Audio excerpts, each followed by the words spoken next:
একটু হয়েছে, ইনশাআল্লাহ আগামীতে দেশের শীর্ষস্থানীয় উলামায়ে কেরামকে এনে এই মাঠের মধ্যে আন্তর্জাতিক সম্মেলন করব ইনশাআল্লাহ, আল্লাহ যদি তৌফিক দান করে। আমি শুধু দুইটা কথা আপনাদেরকে বলবো, আমরা কিন্তু একবারে নিখুঁত মুসলমানের ঘরের মুসলমান, জি নিখুঁত মুসলমানের ঘরের মুসলমান। আমার এই গ্রামের মুরব্বীদেরকে দেখেছি আলেম উলামায়ে কেরামের বক্তব্য। ব্রাহ্মণবাড়িয়ার বড় হুজুর ফখরে বাঙ্গাল কয়েকদিন পরে পরে এখানে আসতেন, মুফতি দুরুল্লাহ সাহেব হুজুর কয়েকদিন পরে পরে আসতেন। এখানকার মানুষগুলি কোনো দিনের যে কোনো ব্যাপারে উলামায়ে কেরামের পরামর্শ করত। আজকে যারা এখানকার যুবক তাদেরকে বলবো, তোমাদের বাপদাদারা নামাজ না পড়ে ঘুমায় নাই, তোমরাও মুসলমান, আমরা মুসলমান হিসেবে থাকতে চাই। আমাদের কাজকর্ম সব মুসলমানের কাজকর্ম হবে, ইসলাম ছাড়া অন্য কিছু আমরা মানতে রাজি নয়। এই জন্য কোরআন শরীফে আল্লাহ পাক কোরআন শরীফের এক আয়াতে বলেছেন, ইয়া আইয়ুহাল্লাযীনা আমানু, ও ঈমানদারেরা। আমি আপনাদের জিজ্ঞেস করতে চাই, ঈমানদার কাকে বলে? হিন্দুরে? কারে? আস্তে কথা কম। ঈমানদার বলতে আপনারা কাকে বুঝেন বলেন তো? মুসলমানকে বলেন। তাইলে এরপরের শব্দটা একটু আপনাদের সামনে বলতে চাই। কোরআন আল্লাহ কি বলছেন? আল্লাহ বলছেন, ইয়া আইয়ুহাল্লাযীনা আমানু, ও ঈমানদারেরা, উদখুলু ফিস-সিলমি কাফা, পরিপূর্ণ ইসলামে প্রবেশ করো। কাকে? কাকে? ঈমানদারদেরকে ডাকতে বলতেছেন পরিপূর্ণ ইসলামে প্রবেশ করো। কি জন্য এই কথাটা বলছেন? মুসলমানের ঘরে জন্মগ্রহণ করছে, জন্ম নিবন্ধে কি লেখা? মুসলমান। মুসলমান। পাসপোর্ট করতে গেছে কি লেখা? মুসলমান। মুসলমান। আইডি কার্ডে কি লেখছে? মুসলমান। মুসলমান। স্কুলে ভর্তি হইতে গেছে, ফরমের মধ্যে কি লেখছে? মুসলমান। মুসলমান। চাকরি নিতে গেছে, ফর্ম পুরা করতে যায় কি লেখছে? মুসলমান। কোন মানুষ যদি জিজ্ঞেস করে কি নাম, বলে আব্দুল সালাম। আব্দুল সালাম নামটা কার নাম?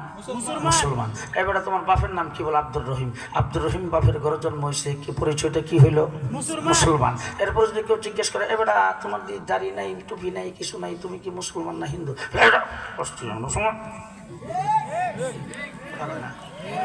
আমি সব জায়গায় পরিচয় দিলাম মুসলমান। আজান হয়েছে মসজিদে, আমি ঘরে শোয়া। রাগ করতেছে? সব জায়গায় তুমি পরিচয় দিলা তুমি মুসলমান, মসজিদে যখন ডাক দিল হাইয়া আলাস সালাহ, আসো নামাজের দিকে, তুমি লেফটা টান দিয়ে শরীরে দাও। কেউ সব ওয়াজ কিন্তু আমি করবো না, করলে আবার আরেকদিন বাড়িতে এসে ধরেন। কিছু ওয়াজ আপনাদের করতে হবে। এই যে আপনার সব জায়গায় লেখা আপনি মুসলমান, কিন্তু মসজিদে যখন আজান হইল তখন আপনি লেপটা পালা করে আরো দিয়ে শুইলেন, মসজিদে নামাজ পড়তে গেলেন না, আপনি কি পরিপূর্ণ মুসলমান হইছেন? না। জি, এই জন্য আল্লাহ পাক বলছে, উদখুলু ফিস-সিলমি কাফা, সর্ব জায়গায় তোমার নাম তো লেখা আছে মুসলমান, কিন্তু আজান দিলে মসজিদে যাইবা তুমি পুরোপুরি মুসলমান। জি, নামাজ পড়তে হবে কিনা বলেন? হবে। হবে কিনা? হবে। নামাজ ছাড়া কোনো ব্যক্তি মুসলমান হতে পারে না। মুসলমানদের প্রথম নিদর্শন হলো কি? বলেন বলেন বলেন। মুসলমানদের প্রথম নিদর্শন হলো নামাজ। তার কারণ হলো মুসলমান ফজরের নামাজ পড়তে মসজিদে যাবে, মসজিদ থেকে নামাজ পড়ে আসবে, আসার পরে তার সবসময় মনটা খালি এরকম ভাবে থাকবে যে কোন সময় জোহরের টাইমটা হয়। ঘরের মধ্যে অ্যালার্ম লাগিয়ে রাখবে, তারপরে ঘড়ির মধ্যে সবসময় খালি বারবার তাকাইবে। কি জন্য তাকাই? বলে জোহরের নামাজের টাইম আবার চলে যায় কিনা, 1:15 জামাত, 1:30 জামাত, তাড়াতাড়ি করে জামাতে অংশগ্রহণ করতে হবে। আজান দিছে, বাস, দোকানের মধ্যে কাস্টমার আছে, কি এর কাস্টমারের কোনো তোয়াক্কা নাই, চলে গেছে মসজিদে। তাহলে এই যে এক ওয়াক্ত নামাজ পড়ার পর আরেক ওয়াক্ত নামাজ পড়ার জন্য আগ্রহ, এটা সম্পর্কে হাদিসে বলছেন, কালবুহুম মুআল্লাকুম বিল মসজিদ, মসজিদের সঙ্গে তোমার অন্তরটাকে তুমি লাগায় রাখছো, এবং অন্তর যার মসজিদের সঙ্গে লাগিয়ে থাকবে সেই ব্যক্তি জান্নাতি বলে ঘোষণা পাবে। নামাজ 5 ওয়াক্ত পড়া লাগবে তো? জি। তাহলে আপনি পরিপূর্ণ মুসলমান হইতে গেলে 1 নম্বরে নামাজ 5 ওয়াক্ত পড়তে হবে কিনা? হবে। পড়তে হবে কিনা? হবে। 2 নম্বরে আসেন, নামাজ পড়ি 5 ওয়াক্ত ঠিক, লেবাস পোশাক আমার মুসলমানের লেবার পোশাক, মুখের মধ্যে আছে দাড়ি, মাথায় আছে টুপি, লম্বা জামা পরি, মসজিদে আজান দিলে যাই, মসজিদে নামাজ পড়ি। শুধু নামাজ পড়ি না, মসজিদ কমিটির সভাপতি, সেক্রেটারি, কিন্তু ঘুষ খাই। এমন লোক আমাদের অষ্টগ্রাম নাই, আছে কিন্তু।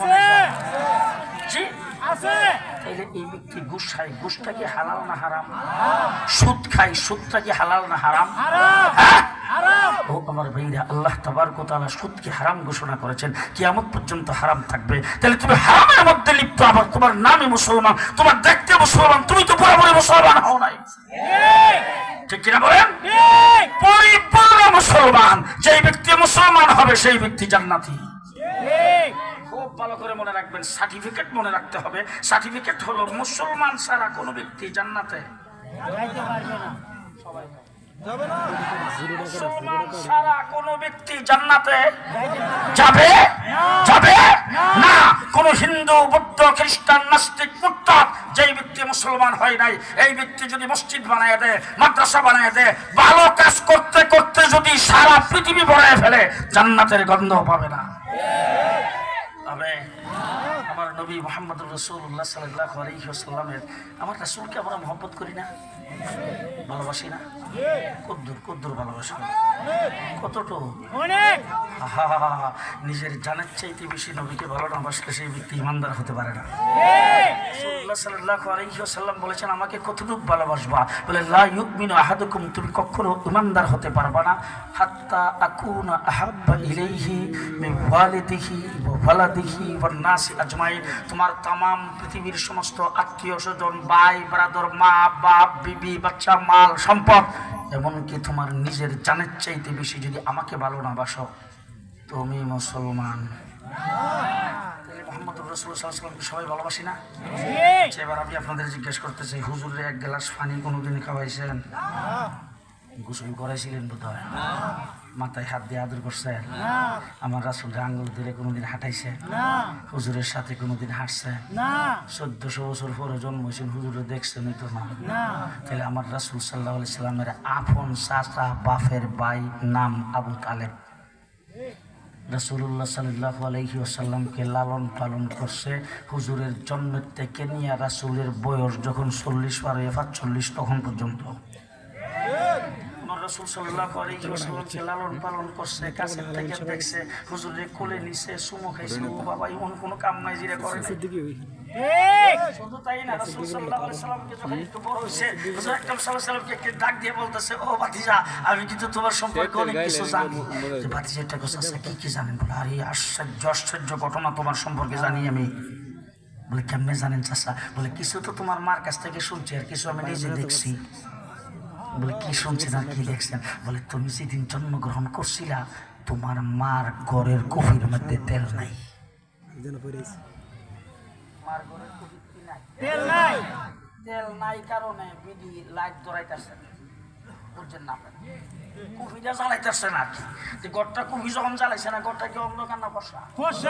ঘর যখন অন্ধকার হয়েছে, সে অন্ধকারের মধ্যে আমার নবী যখন জন্মগ্রহণ করেছে, এই চাচা ডাক দিয়ে বলতেছে, ভাতিজা, তোমার মার কাছ থেকে শুনছি, অন্ধকারের মধ্যে তুমি যখন জন্মগ্রহণ করেছো, মায়ের পেটের থেকে বের হওয়ার সাথে সাথে গোটা ঘরটা সূর্যের মতো আলোকিত হয়ে গেছে। বলে, চাচা আর কিছু দেখছেন? বলে, আরো খবর আছে। বলে, কি খবর? অন্যান্য বাচ্চারা যখন জন্মগ্রহণ করে তখন হওয়া হওয়া বলে চিল্লাইতে থাকে, আর তুমি মায়ের পেট থেকে জন্মগ্রহণ কইরেই আল্লাহু আকবার বলে আওয়াজ করেছো। অন্যান্য মায়ের সন্তান যখন জন্মগ্রহণ করে তখন তারা কিন্তু ফাইটিয়া সিটিয়া মায়ের পেটের থেকে বাইর, আর তুমি নাকি তোমার মায়ের পেটের থেকে শেষদারত অবস্থায় বেরোইছো। চাচা আবু তালেব কইতেছে, এরপরে কইতেছে, ভাতিজা আরো জানি। বলে, কি জানো? অন্যান্য মায়ের সন্তান যখন যেই ঘরে জন্মগ্রহণ করে সেই ঘরটার মধ্যে দুর্গন্ধ করে, আর তুমি যেই ঘরে জন্মগ্রহণ করছো সেই ঘরটা মেশকে আম্বরের সুগন্ধিতে পরিণত হয়েছে। চাচা আর কি জানেন? বলে, আরো আশ্চর্য খবর জানি। বলে, কি জানেন চাচা? বলে, তুমি যখন জন্মগ্রহণ করছো তখন ছিল শুভে সাদিকের সময়, রাত্রিবেলা। এরপরে যখন সূর্য উঠছে তখন সূর্যের তেজ যাতে তোমার শরীরে না লাগে এই জন্য আমরা ঘরের ভিতর থেকে তোমার বের করি নাই। যখন সূর্যটা অস্ত চলে গেছে, সন্ধ্যা হয়ে গেছে, বাহিরের খাওয়ার জন্যে তোমাকে ঘর থেকে বের করিয়া তারপর খোলা আকাশের নিচে শোয়াইছি। এমন সময় আমি দেখতেছি আকাশের চন্দ্রটা তোমার দিকে আইতেছে। আমি তখন দেখতে লাগলাম, দেখতে দেখতে দেখি যখন কাছাকাছি এসে গেছে তখন আমি মনে করছি চন্দ্ররা তোমার উপর পইরে বোধ হয় কোনো একটা দুর্ঘটনা ঘটবে। আমি চক্ষু বন্ধ করে চিৎকার করে ফেলেছি। এরপর হঠাৎ করে চক্ষু খুইলা দেখি আল্লাহ, চন্দ্র তোমার উপরে পড়ে নাই, তুমি যে চিতিয়ে শুয়ে হাত পাগুলি এইভাবে নাড়তেছ, তোমার হাত পায়ের নাড়ার সাথে চন্দ্র তোমার সঙ্গে খেলা করতেছে। আবু তালেব রাসূলের এত কিছু দেখছে, দেখার পরে আবু তালেব ইসলাম কবুল করতে পারে নাই। মুহাম্মদুর রাসূলুল্লাহ সাল্লাল্লাহু আলাইহি ওয়াসাল্লাম নিজে দাওয়াত করেছেন, সর্বশেষ দাওয়াত। মৃত্যুর আগ মুহূর্তে আল্লাহর নবী মাথার কাছে যেয়ে বসছেন, বৈশা বলছেন, চাচা আপনার দ্বারা আমি অনেক উপকৃত। চাচা কেউ শুনতে হবে না, আপনার মান সম্মান ইজ্জত কিছুই যাবে না, আপনি খালি আমার কানের মধ্যে মুখটা লাগে একটু কইবেন লা ইলাহা ইল্লাল্লাহ, আমি খালি শুনবো। হাসরের ময়দানে যে আল্লাহর কাছে যেন কইতে পারি আমার চাচা কালিমা পড়ছেন, আমি শুনছি, এইটুক হইলেই যথেষ্ট। এইটুক পর্যন্ত কই নাই, যাইব কই? রাসূলের খেদমত কম করছে না, বেশি করার পরও কই যাইব? জাহান্নামে। কারণ মুসলমান না, কথা কয় না, কি না মুসলমান। তাইলে জান্নাতে যাইতে হলে কি হওয়া লাগবে? মুসলমান হওয়া লাগবে। এটি আল্লাহ পাক কোরআন শরীফের ভিতরে বলেছেন, লা তামুতুন্না ইল্লা ওয়া আনতুম মুসলিমুন। আল্লাহ পাক বলেন ততক্ষণ পর্যন্ত মরো না যতক্ষণ মুসলমান না হও। এই কথাটা কি ডাক্তার ইউনুসি কইছে না? কেডা? আল্লাহ পাক বলছেন ততক্ষণ মরো না যতক্ষণ মুসলমান না হতে। আমরা এখানে যারা আছি মুসলমান হইয়া মরতে হইব তো নাকি? কেডা কেডা মুসলমান হইয়া মরতে রাজি? হাত উঠান। আমরা সবাই মুসলমান হইয়া মরতাম, ঠিক না? কারণ আল্লাহ না করছে মুসলমান হয়ে যান, মুসলমান না হয়ে যেন না মরি, ঠিক না? আল্লাহ পাকের নিষেধ মাইনে আমরা সবাই মুসলমান হইয়া মরবো তো? মুসলমান হইয়া মরবো। আচ্ছা, এবার আমি আপনাদের একটা কথা জিজ্ঞেস করতে চাই। মুসলমান হইয়া যেহেতু আমার মরা লাগবে, আজকে যেহেতু মাহফিল আমরা সবাই একত্রিত হয়েছি, আর আমরা উস্তাদ উনিও যখন এখানে এসে বসে, আমরা মুরব্বীরাও সবাই আছে, আজকে আমরা এখান থেকে একটা কাম করি, মরার ডেটটা ঠিক করে যাইয়া সবাই মিললে কবে মরবো সেই ডেটটা ঠিক করে গেলে গা। এরপরে মনে করেন যে 40 দিন আগে কাটতে তাবলিগে যাবো গা, যাই আমরা মৌলানা জৈনাদ্দিন সাহেব লাগান তাবলিগে যাই মইরা এরপরে আমু না। মরার ডেট ঠিক করতে পারবেন না?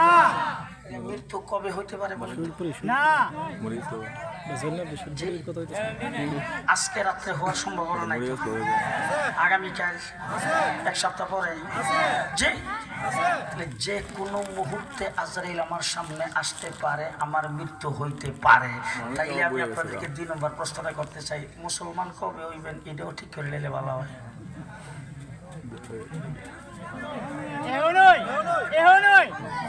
মৃত্যুর যেহেতু কোনো গ্যারান্টি নাই, মুসলমান হইয়া মরতে হবে, তাহলে এখন থেকে আমরা সবাই মুসলমান। দেখি দেখি দেখি দেখি কেন কেন মুসলমান? এই মুহূর্ত থেকে আমরা সবাই মুসলমান। হাত উপরে দিকে উত্তোলন করেন আর বলেন আল্লাহ, আমরা অনেক নাফরমানি করেছি, অনেক গুনাহ করেছি, অনেক অন্যায় করেছি, আজকে জান্নাতের বাগানে এসে 2 হাত উঁচু করে আমরা তোমার দরবারে তওবা করলাম। আল্লাহ, আর গুনাহ করব না, আর অন্যায় করব না, আর ইসলামের খেলাফ কোনো কাজ করব না। আমাদের মুসলমান আগে তুমি কবুল আর মঞ্জুর করে নাও। সকলে বলেন আমিন। আজকের থেকে এখন থেকে সবাই মুসলমান। মুসলমানের প্রথম কাজ হলো 5 ওয়াক্ত নামাজ।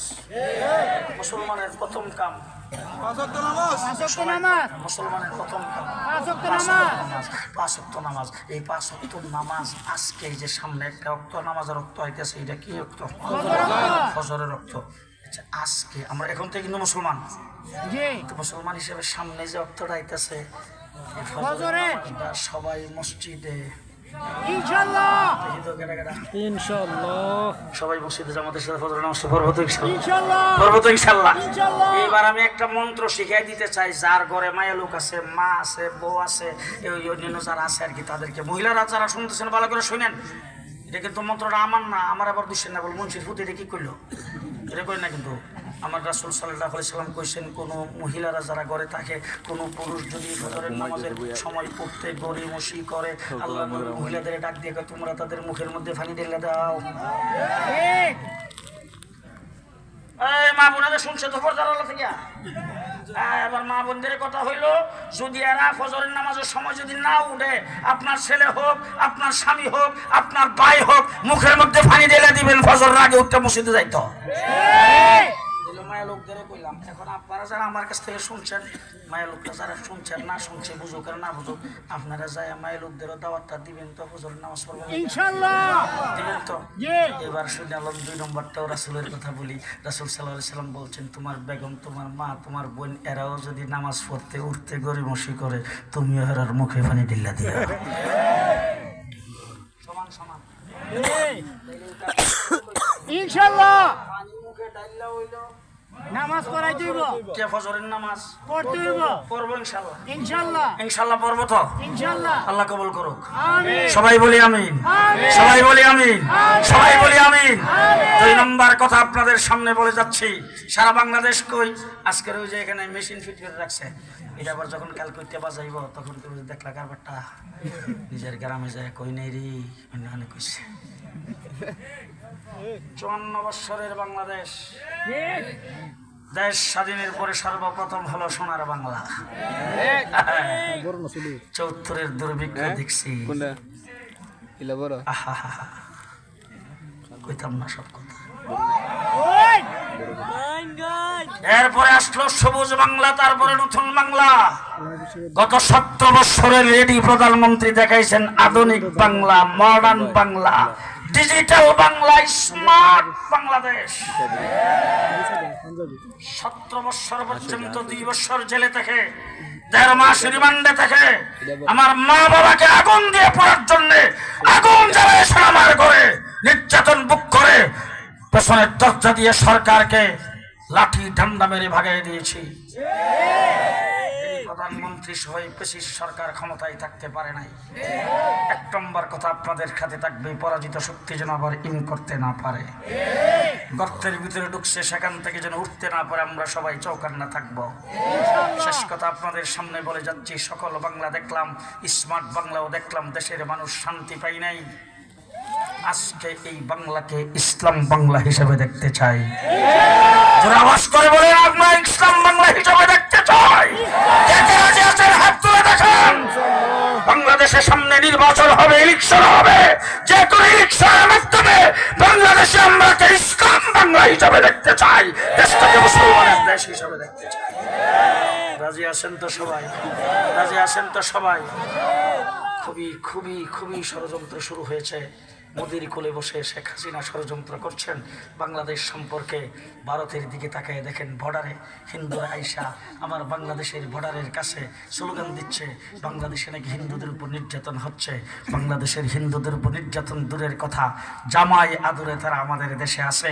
একজন আইনজীবী মুসলমানকে চট্টগ্রামে সবাই করে হত্যা করেছ তোমরা। 6 থেকে 8% যদি আমরা সাম্প্রদায়িক সম্প্রীতিকে নষ্ট করতাম, 1 ঘন্টার ভিতরে হিন্দু সব বাংলাদেশ থেকে তাড়াইয়া দিতাম। আমরা সেই কাজটি করি নাই। হেফাজত ইসলামের পক্ষ থেকে আমি ঘোষণা করেছি, কোনো একজন হিন্দুর দিকে চোখ তুলে তাকানো যাবে না। আমি ঘোষণা করেছিলাম, হিন্দুদের পূজামণ্ডপ পাহারা দিতে হবে। সারা বাংলাদেশ আমরা পাহারা দিয়েছি, এখনো তোমাদেরকে পাহারা দেব। তোমরা মেম্বার হও, চেয়ারম্যান হও, এমপি হও, তোমরা বড় অফিসার হও, প্রধান বিচারপতি পর্যন্ত হয়েছে, এটা তোমাদের নাগরিক সুবিধা 100 বার তোমরা পাবে। গোটা বিশ্বের দরবারে মাইনরিটি সংখ্যালঘুরা যে অবস্থায় আছে, আমার বাংলাদেশে সবচাইতে বেশি আরামে আছে। সুতরাং তারা আরামেই থাকবে। তবে যারা বাংলাদেশের পতাকাকে অপমাননা করবে, বাংলাদেশের রাষ্ট্রদ্রোহিতার কাজ করবে, বাংলাদেশ অপমাননা করবে, দেশের স্বাধীনতা বিরোধী করবে, হিন্দু হোক, বুদ্ধ হোক, মুসলমান হোক, বিচারের আওতায় আনতে হবে, তাকে ফাঁসির কাস্টে ঝুলাইয়া দিতে হবে। অন্যায় করলে কাউকে সাথ দেওয়া যাবে না। আপনারা সকলেই প্রস্তুত থাকুন। আখেরি মোনাজাতটা কইরা যাইবেন সবাই না, দেখি হাত ওঠান, হাত ওঠান দেখি। আখেরি মোনাজাত করে যাবেন তো?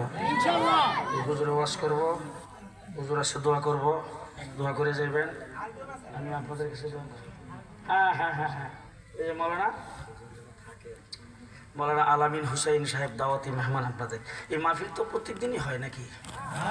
হ্যাঁ, বছরে একবার। আল্লাহ যদি বাসায় রাখা আগামী বছর আরেকবার হবে। আর এখন যেখানে আছেন দাঁড়ানো বসা অবস্থায়, এটা কি বর্দার মাঠে না জান্নাতের বাগান? জান্নাতের বাগান। বর্দার রঞ্জন মাঠ আজকে কিনছে জান্নাতের বাগান। আসতে কম জান্নাতের বাগান। এটা কি এই এলাকার চেয়ারম্যানে কইছে? না, এটা আল্লাহর নবী কইছে। এই মাহফিল যেখানে হয় এটা কি হয়? জান্নাতের বাগান হয়। তো রাসূল বলছেন জান্নাতের বাগান। আমরা বর্দার মাঠকে আজকে জান্নাতের বাগান বানাই ফেলছি। সুতরাং এতদিন পর্যন্ত যারা মাঠের মধ্যে খেলাধুলা করছো আর খেলা দেখছো, এরা কিন্তু ফুটবল খেলার মাঠে দেখছো, আজকে জান্নাতের বাগান আইছো। সুতরাং এই রাষ্ট্রের প্রতিটা সেকেন্ড মিজানের পাল্লাই ওজন হবে।